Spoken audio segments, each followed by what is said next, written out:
what's your reaction to Eddie Alvarez saying you're a scrawny, skinny Irishman who's about to get a beat down?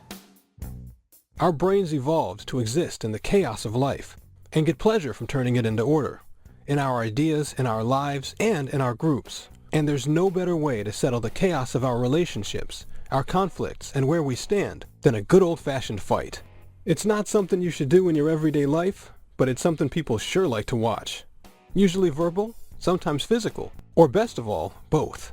And when you combine them the right way, you can make more money per minute than just about anything.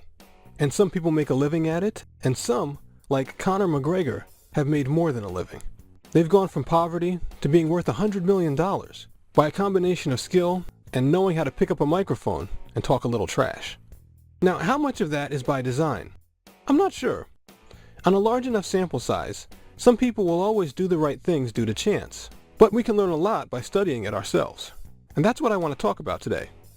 Now, in any good competition, there's a lot to be gained and lost for the participants.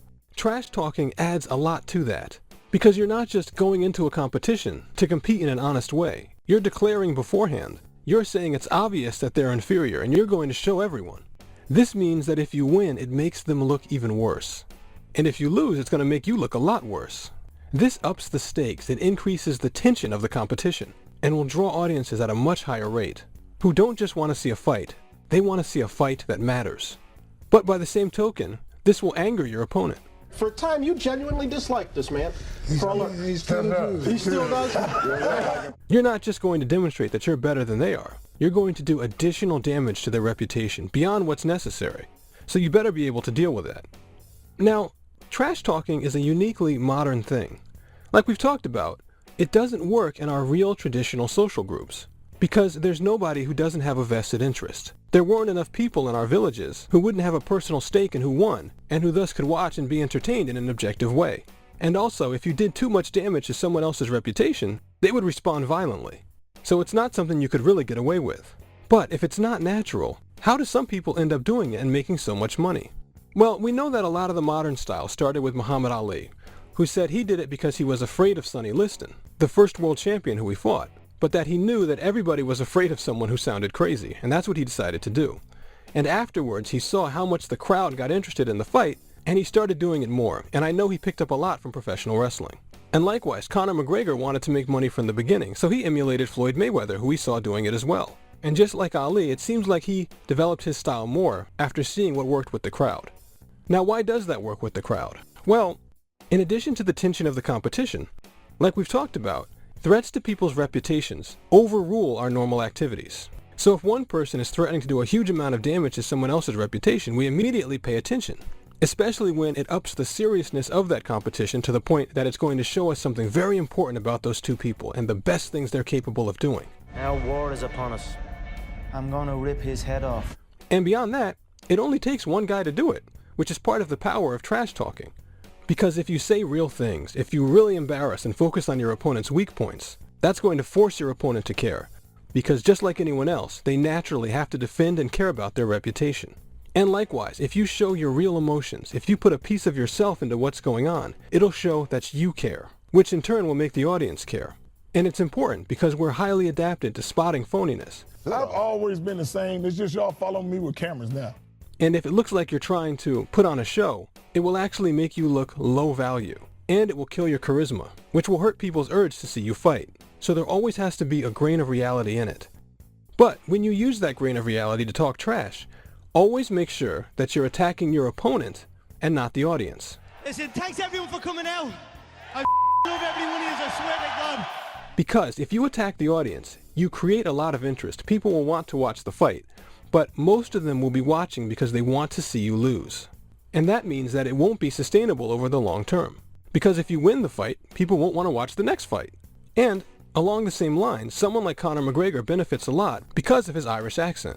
You know what's next? That world title is next. Tell Jose I'm coming. Here in the US, we don't hear that as much, so we don't have as many negative emotions from hearing that voice saying insulting things. It also makes him abnormal without sounding weak in any way, which, like we've talked about, creates more interest for us. And of course, even if you are talking trash to your opponent, some people will still want you to lose because they won't like arrogant or forceful people, but some people will actually want you to win people who are frustrated with not being able to say what they want in life. This means that in addition to selling tickets to haters, you're also going to sell tickets to your own growing fan base. But when you do it, make sure that you expect to deal with some misery and to bring in some real hate. It's the only option you have if you're going to talk trash in a way that's genuinely effective for the audience. And it's going to affect you whether you like it or not. So I think the best way to do it is to make it easier for yourself. And this is something that Conor McGregor did. If you notice, he always took fights where he had the most to gain and the least to lose. Challenging for a world title, moving up in a weight class, and so on. And also, to be honest, he wasn't quite sober all the time, but I don't know how much I can say about that.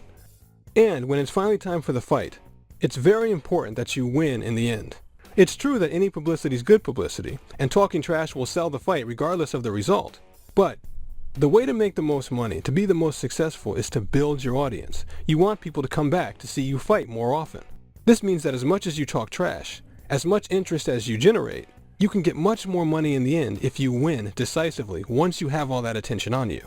But in other situations it can be okay. After all, not as many people would buy Conor McGregor versus Floyd Mayweather 2, but he already made his $100 million.